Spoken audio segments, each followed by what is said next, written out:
Hello everyone, আশা করি আজকে video শুরুতে কোনো রকমের ইন্ট্রো দেওয়ার প্রয়োজন নেই। অনেক দিন ধরেই ভেবেছিলাম নিজের এই চুলটাকে কেটে ফেলবো। ভেবেছিলাম পুরো বয়েস কাট করে নেব, কিন্তু মা আজ বাড়িতে ছিল। আমি একা একাই চুলটা কাটছিলাম, কোনো রকম পার্লারে আমি যাইনি। মা বললো, মেয়ে মানুষ এরকম চুল কাটবি হঠাৎ করে, কী ব্যাপার, কেন কাটবি? এত প্রশ্নের উত্তর দিতে হলো আমাকে যে আমার আর বয়েস কাট করা হলো না। তো একদম চুলটাকে ছোট ছোট করে নিয়েছি। তোমরা তো এখন অনেকেই বলবে যে এত লম্বা চুল কেন কেটে দিলে। আর কপালটা এতটাই খারাপ আমার, সত্যিই কপালটা খারাপ। কপালেও প্রচুর ব্রণর দাগ টাগ ছিল, তোমরা তো জানোই। আমি ওই জন্য কোনো ভিডিওতে সেরকম নিজের মুখটাকে দেখাই না। যতটা পারি নিজের মুখ ঢেকেই ভিডিও করার চেষ্টা করি, কারণ আমার অতটাও কনফিডেন্স নাই। আমাকে মুখের উপরে লোক এসে বলে দিয়ে যায় যে তোর মুখে কত দাগ, তুই তো কালো, তুই তো দেখতে খারাপ। আর আমি না, আমার কনফিডেন্সটা তখন প্রচণ্ড লো হয়ে যায়।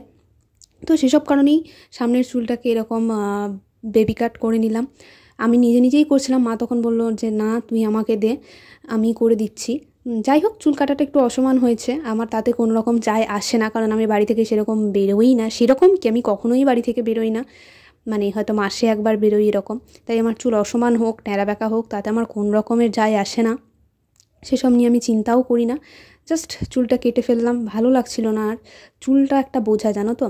নতুন করে কিছু শুরু করতে গেলে বারবার করে মনে হয় চুলটা কেটে ফেললেই হয়তো সব সলিউশন হয়ে যাবে, সব সমস্যার সমাধান হয়ে যাবে। আর একটা মেয়ে যখন তার মাথার চুল কেটে ফেলে, একটা মেয়ের কাছে তার সবচেয়ে শখের জিনিস তার চুল হয়। আর সেটাই যখন একটা মেয়ে কেটে ফেলে, তার আর কোনো কিছু হারিয়ে ফেলার ভয় থাকে না, এটা আমার মনে হয়। তাই আমি আমার চুলটাকেই ফার্স্টে বলি দিয়েছি। এরকম অনেকবারই আমি আমার চুল কেটে ফেলেছি, আমার আর দুঃখ হয় না। অনেকেই হয়তো পরে দিয়ে দুঃখ পায় যে আমি কেন আমার চুলটাকে কেটে ফেললাম। আমার কোনো দুঃখ হয় না, আমি ভাবি যা চলে গেছে চলে গেছে, কী করবো আর ভেবে। তো চুলটাই তাই কেটে ফেললাম, একদমই কেটে দিয়েছি। আমি জানি আমাকে দেখতে হয়তো অনেকখানি বাজে লাগছে, আর এমনি বা আমি কনসা দেখতে সুন্দর, কোনোখানি এমনিও দেখতে ভালো লাগে না, না চুল থেকে ভালো লাগে, না চুল কেটে ভালো লাগে। পুরোটাই ভেবেছিলাম, মাঝে তো ভেবেছিলাম পুরোটা ন্যাড়াই করে দেবো চুলটাকে। যাই হোক, সেটা একদমই বাজে দেখাতো না, আর বাড়িতেও সেটা কখনোই মেনে নিত না। দেখো, মা আমাকে তো চুল কেটে দিচ্ছে, তোমরা দেখতেই পাচ্ছ। হয়তো একটু অসমান হয়েছে, তোমরা হয়তো অনেকেই অনেক কমেন্ট করবে, তাতে কোনো রকম আমার যায় আসে না। আমার এই ফালতু চুলের পিছনে পয়সা খরচা করতে আমি একদমই রাজি ছিলাম না, তাই পার্লার আমি যাইনি, আমি নিজেই কেটে দিচ্ছিলাম। যেহেতু মা আজ বাড়িতে ছিল, তাই মাই দেখো চুলটা কেটে দিল। আর এরকম আমার একটা ফাইনাল লুক।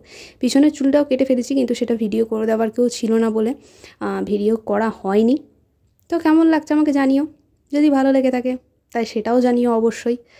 আর এতটুকুটাই ছিল আমার আজকের ভিডিওটা, আমি চুল কেটেছি সেটাই তোমাদের সাথে শেয়ার করলাম। আজকের জন্য টাটা, ভালো থেকো, সুস্থ থেকো। নেক্সট কোনো ভ্লগে অবশ্যই তোমাদের সাথে দেখা করবো আবার।